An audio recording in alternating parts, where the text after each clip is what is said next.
you look at all the stories that are being done about HISD, you would appear not to be very popular. You sure? I'm just putting that out there. And your response to the yeah. that perception. So I know transformation is hard, and especially whole-scale systemic reform is hard. And so it's going to take some time. I know there was a lot of angst. I think it's dying down a little bit. But the main job is the kids. The main job is to get the kids to exceed expectations, and also to get us out of intervention status. That's the main job. Mm-hmm. And if that's the contest you want, the popularity contest you want, then I think we're fine with that, because our results are good. It shows that the kids are achieving, the teachers are doing well, and we are moving one step closer to returning the district to an elected board. Mm. There's been an uproar, obviously, about some of the changes and people disagreeing. Teachers, students protesting, asking you to be fired.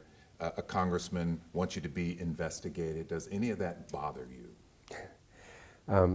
Look, it makes sense that people would have some angst, some confusion, some anger about all the reforms. A lot of it had to be done at one time. We call it whole-scale systemic reform. And so when that happens, you're going to have certain parts of the community who already have vested interests in the status quo, and so you're going to get even pushback there. But I go around the schools almost every week, at least 2 or 3 schools. In the first semester, about 5 schools a week. So I've seen over 120, 130 schools. I've been in them. I've talked to teachers. I've seen the kids. I've talked to kids in those schools all year long. And so some of the perception that you get from the media or social media is not what's happening in the schools. And so I put it in perspective. And so I think that's part of the job, is to understand where the angst is coming from, and also keep it in perspective. I read 607 teachers left the district this year. Does that sound about right? A little bit more than that left More the than district that. this year. How many non-certified teachers have you hired? I don't know the number off the top of my head. I'll have to get that to you. The last number I checked was about 800. I wonder, do non-certified teachers, because I don't know the answer, do they come in with any experience? So no, you can have a bachelor's degree. You can have been a teacher at a charter school. You can be a TFA candidate. There's all kinds of teachers who may be effective. But I would ask you and others to think about, look, we just got the biggest test results, increase in test scores that HISD has ever experienced as a group out of the 20 exams. So many of those teachers that were not certified must have done a pretty good job in order for us to get those kind of results. And so I need us to ask, is it always the case that if you're not certified, you can't teach well? I think the answer is no, definitely, but I'd ask you and others to think about that. But when non-certified teachers come in, they do have to get certified at some point. Yeah, I mean, so they have to enter a program. And how long does that take typically? So 2 years, but people can do it in 1. It depends on the certification program you join. But yeah, 1 or 2 years is typically the length of time. Mm-hmm. You make a good point about the STAAR testing and the increase, and I want to come back to that a little bit later. Mm-hmm. So let's talk about some of the uproar over firings. How is someone who is principal of the year 1 year out of the job the next? Yeah, so a couple of responses to that. Number one, there are 274 principals. So we have to look at the entire core of principals to determine if the evaluation system was appropriate or not. That's number one. Number two, I can't speak to how someone got Principal of the Year, Teacher of the Year, last year. I would say that probably it wasn't very rigorous as far as how a principal got evaluated. I know that what we're doing now is it's no longer subjective. It's no longer a guess. It's no longer just because I have a good relationship with you that makes me a good principal. What makes a good principal, and we have defined it, and there clearly can be some debate about it, are things like, can you get achievement results for your kids? Can you improve the quality of instruction for your teaching staff?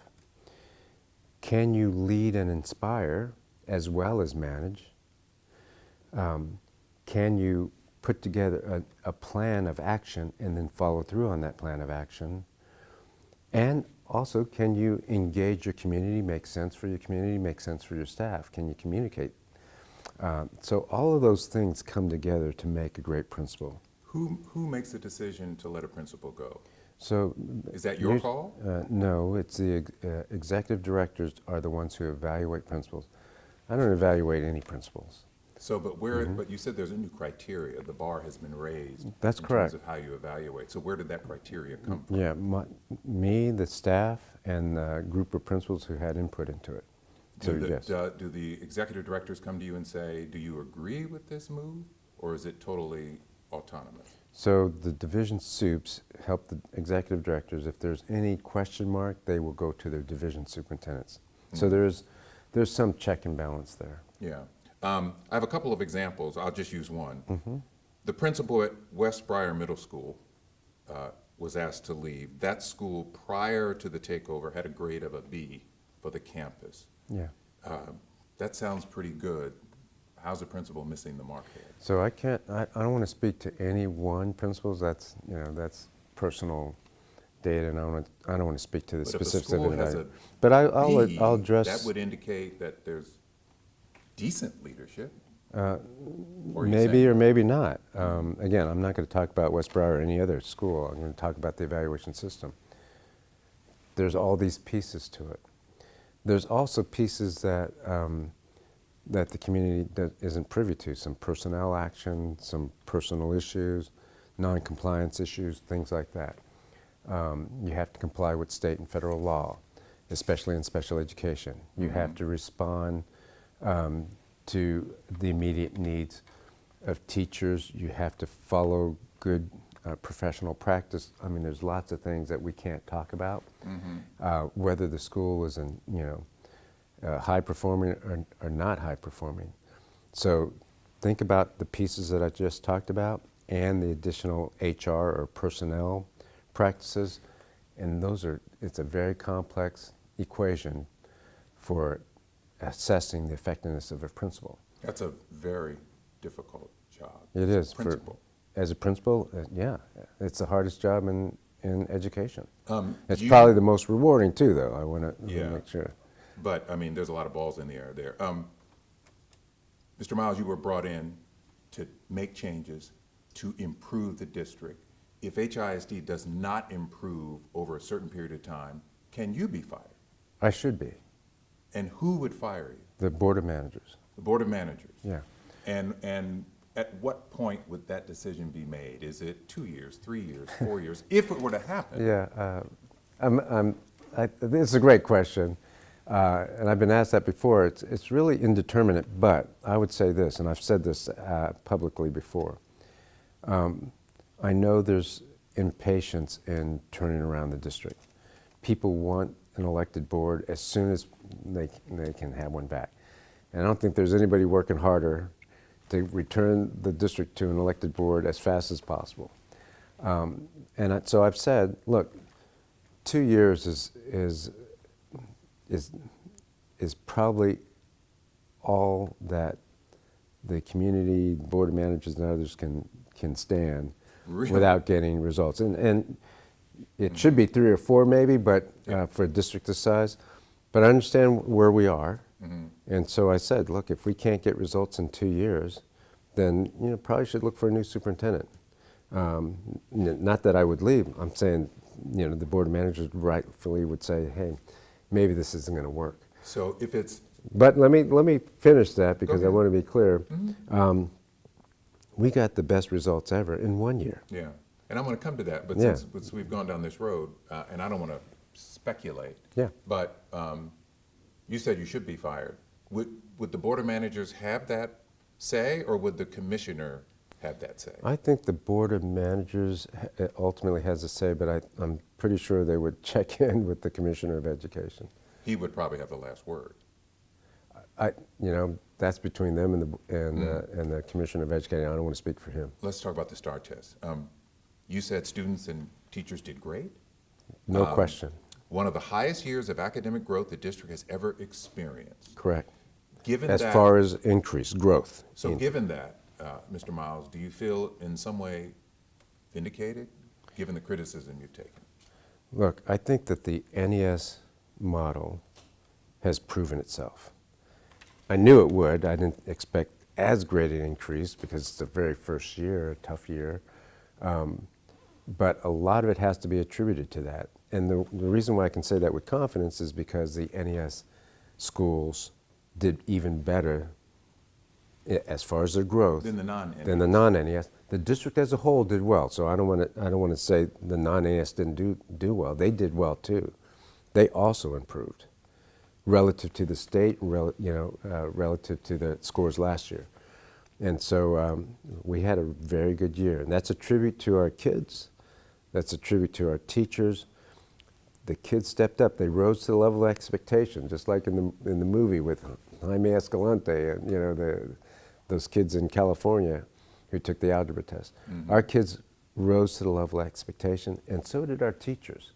So despite some of the rumors out there, our teachers stepped up. Great on the STAAR test. You also said this: 1 year does not make a trend. True. It's 1 year. That's true. 1 year does not make a trend. You have to look at other data, and you have to look at it over time. And so I'm glad you said that, because I would say it myself. We had the beginnings of a trend. We don't have a trend. We had the beginnings of a trend. Middle of the year NWEA MAP assessment scores. You remember the students did well, better than the national average. STAAR tests, better than the state. We're still below proficiency, but our increase. We just had our end of year NWEA. You're going to see the same thing when we report that out on June 27th. So we have the beginnings of a trend, but there's definitely a whole bunch of work to do, and we have to keep improving. We can't stall out. Yeah, TEA Commissioner Mike Miles told me the district cannot have multi-year D or F campuses. That's correct. How many of those campuses are there in HISD? 123. So that's almost half. That's right. That's a lot of schools. Yeah, it's 40% of the district. When will you get the results of the grades for individual campuses? Say that again? The individual campus grades. We already have the individual camp. You mean the accountability scores? Yes. The A through F rating. I think we'll get them sometime. The preliminary ones we'll probably get in July.